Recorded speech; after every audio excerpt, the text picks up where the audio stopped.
Le Seigneur soit avec vous. Évangile de Jésus-Christ selon saint Luc.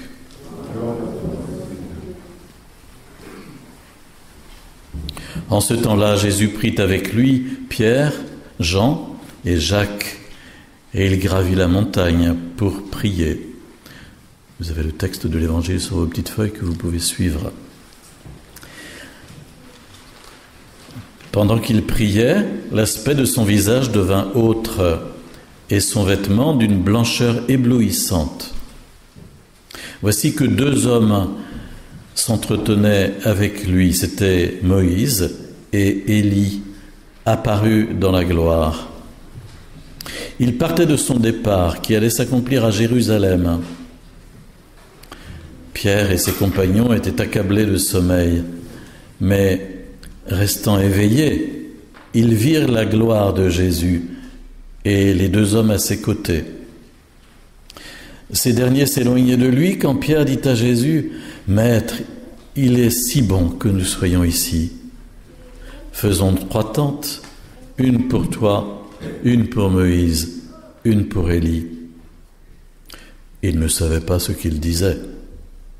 Pierre n'avait pas fini de parler qu'une nuée survint et les couvrit de son ombre. Ils furent saisis de frayeur lorsqu'ils y pénétrèrent.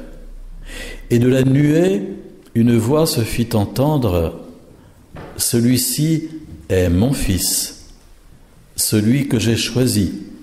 Écoutez-le. » Et pendant que la voix se faisait entendre, il n'y avait plus que Jésus seul.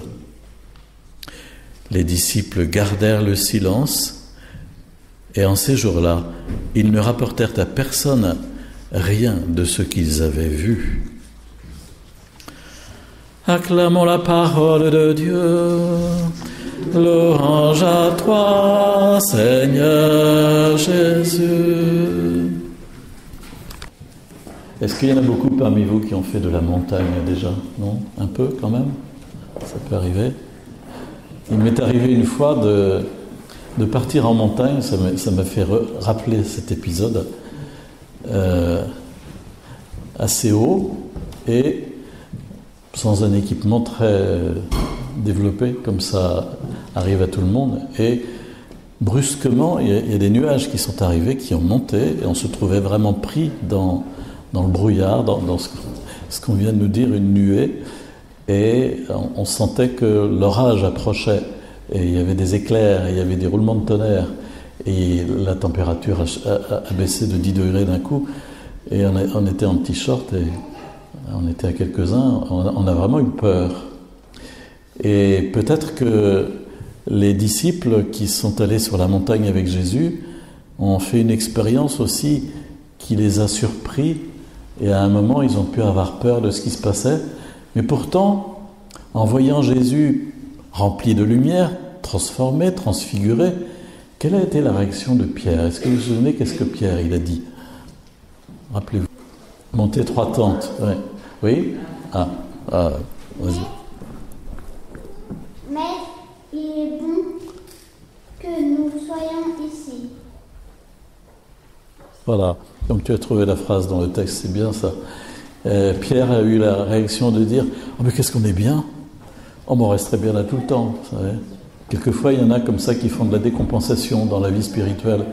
Ils se trouvent bien avec Dieu, ça leur fait chaud avec le cœur, et ils se débranchent de la vie ordinaire qui leur semble un peu difficile, quoi. Mais ça arrive aussi dans d'autres circonstances, dans des stages de bien-être, dans des choses comme ça, où on pousse un peu les gens à prendre ce type d'attitude. Et dans la vie chrétienne, il n'est pas question de débrancher de notre quotidien habituel. Le Seigneur nous renvoie à nos tâches ordinaires en nous disant « mais c'est là que tu dois vivre avec amour, ce que je t'appelle à vivre au boulot. » Et c'est pour ça qu'ils ont démonté les tentes, ils sont descendus. Et Jésus ne leur a pas dit « on va rester en haut de la montagne, maintenant on est vraiment très très très très bien ». Non, ils sont repartis. Comment on appelle cet épisode ? Est-ce que vous savez le titre qu'on donne à cet épisode de la vie de Jésus ? Oui. Vas-y. La transfiguration. La transfiguration. Est-ce qu'on peut faire des jeux de mots? Transfiguration, transfigurer. Est-ce qu'il y a un moment où Jésus a été au contraire défiguré? Si on prend le mot à l'envers, défiguré, vous savez ce que ça veut dire? Oui. Oui, Jean-Pierre? Il a été massacré. Voilà, tout à fait.